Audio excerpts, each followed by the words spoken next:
तार बंधे काम दोबारा उत्पन्न काम झुका। राम जी बोले, वहाँ पहुँच कर भिवानी कामदेव बसंत को साथ दिए शिव से मोहन का विस्तार करने लगा। उस वन के सब वृक्ष फूल गए, आम के बोर प्रकाशित हो गए, अशोक वाटिका खिल गई, आमोदीपक संवर्धित वायु बहने लगी, फूलों पर गुंजार करने लगी, वह मदन के मेघ को बढ़ाने लगे, आमवृक्ष की डालियों पर बैठी कोकिलियों का मधुर शब्द होने लगा। इस प्रकार बसंत मुनियों को प्रेरित करने लगा, जिसका कारण विस्तार वनवासी मुनियों को भी आशंका हुआ, अचेतकों को भी काम की इच्छा हुई और सचेतकों की तो बात ही क्या है। वसंत का दोहरा प्रभाव फैला, सब में काम का उद्दीपन हुआ।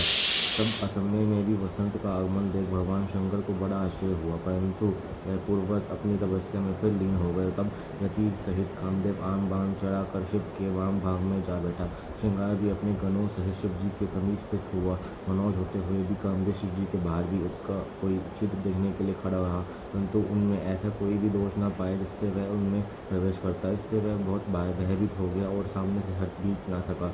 इसी समय पार्वती जी बहुत से फल लेकर शंकर जी की पूजा करने आई। उनके रूप सौंदर्य का वर्णन नहीं हो सकता, मानव सौंदर्य से परे की बात है। सैकड़ों वर्ष में भी कोई उनके सौंदर्य को नहीं कह सकता।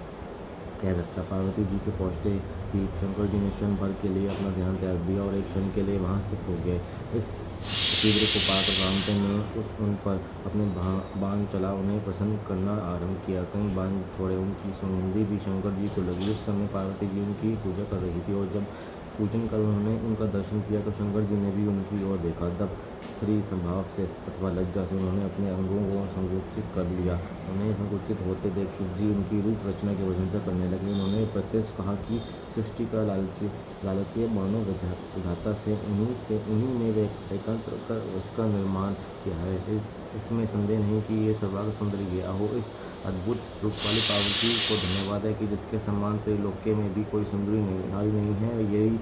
ये तो मुनियों के भी मन को मोहित करने वाली और महान सुख को बढ़ाने वाली है। ऐसा वर्णन कर शंकर जी ने जोशी वस्त्रों के भीतर हाथ चलाया तो ही पार्वती जी स्त्री स्वभाव से लज्जित हो दूर जा खड़ी हुई, फिर बार बार वहीं से शंकर जी को कटाक्ष करने लगी। वह कुछ मुस्कुराती हुई उनके सैकड़ों अंगों पर भी दृष्टिपात करती। तब पार्वती जी की ऐसी चेष्टा देख शंकर जी मोहित हो गए। उन्होंने कहा, जब इसके दर्शन से ही महान आनंद होता है, तब आलिंगन से सुख की सीमा नहीं होगी। इस प्रकार उन्होंने भी पार्वती जी की एक पूजा की, परंतु जो ही उन्हें चेतना आए वह अपने पर पश्चाताप करने लगे। उन्होंने कहा, क्या मुझे ईश्वर को भी काम विकट होगा? यदि मुझ ईश्वर ने ही किसी के अंग का स्पर्श कर लिया तो अन्य असमर्थ पुरुष क्या नहीं करेंगे।